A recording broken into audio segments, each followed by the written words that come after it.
ये जो पूरा प्रकरण दिख रहा है, ये एक मानसिकता है। इसका हिंदू मुसलमान से मतलब नहीं है। ये एक मुसलमानों में कट्टरपंथी जहनियत को अपनी राजनीति के लिए उपयोग करने की एक मानसिकता है। मैं प्रमाण के साथ बोलना चाहता हूं। क्रिकेट मैच को लेकर पहली बार हिंसा की घटना जानते हैं भारत में कब हुई? शायद आपके दर्शकों को न याद हो तो मैं कहना चाहूंगा, सब जाइए अभी नेट खोलिए और चेक कर लीजिए। 1983 का वर्ल्ड कप जीतने के बाद भारत का पहला वनडे इंटरनेशनल अक्टूबर 1983 में श्रीनगर में हुआ, भारत और वेस्ट इंडीज के बीच। मैच भारत और वेस्ट इंडीज के बीच में हो रहा है। भारतीय टीम की हुटिंग हो रही है और पाकिस्तान जिंदाबाद के नारे, भारतीय खिलाड़ियों के ऊपर बोतलें फेंकी जा रही हैं और जाने क्या क्या हो रहा है। आखिर में मैच रोक देना पड़ा।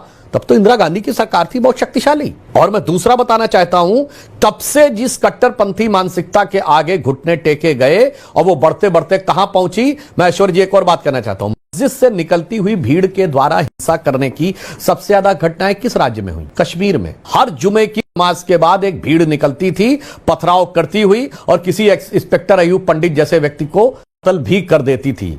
वो कोई हिंदू होते थे क्या सामने? वो तो लगभग 100% मुस्लिम इलाका था जहां 95-96% थी। तब भीड़ क्यों निकलती थी? तब भीड़ किसके ऊपर अटैक करती थी? तब भीड़ किसके खिलाफ नारे लगाती थी? ये मैं पूछना चाहता हूं भाई। तो ये जो बोला जाता है कि सच और झूठ और फलाना और ढिमाका, ये सारी बातें नहीं है। ये कट्टरपंथी मानसिकता को राजनीति के हित में दुरुपयोग करने के कारण यह स्थिति यहां तक पहुंची और धीरे धीरे मान लिया जाता है कि मुस्लिम समाज को का नेतृत्व कट्टरपंथी कर सकता है।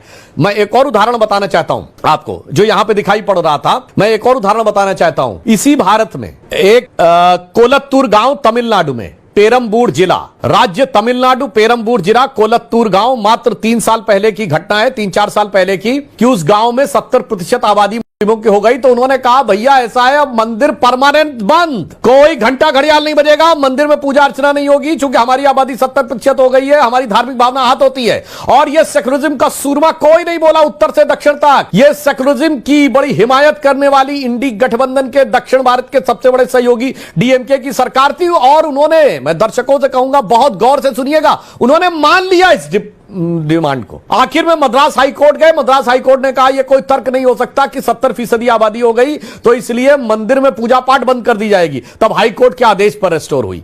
मैं बताना चाहता हूं, वास्तविकता यह है कि एक कट्टरपंथी जो ताकतें हैं उनको वोट बैंक का होलसेल डीलर मान लिया जाता है। ऐसे कहता ना कि वो अधिकृत विक्रेता, कि होलसेल में वोट मिल जाएगा तो बहुत आसान रहेगा। उस कारण से यह मानसिकता पनपी है और यह बढ़ते बढ़ते बढ़ते बढ़ते आज देश के लिए एक चुनौती बन गई। इसमें बहुत साफ दिखाई पड़ रहा है। मैं तो कहूंगा होना तो यह चाहिए था कि मस्जिद से लोग निकल के आते, वो भी उस जश्न में शामिल होते, एक दूसरे से गले मिलते और भारत के विजय का जश्न मनाते, मिठाइयां बांटते। उसके ठीक विपरीत दिखाई पड़ रहा है। यह अपने आप में सोच का विषय है, मगर इस सोच पर सेकुलरिज्म का मुलम्मा चढ़ाने वाले लोग देश का कितना नुकसान कर रहे हैं और मुस्लिम समाज का कितना नुकसान कर रहे हैं, यह भी विचार का विषय है।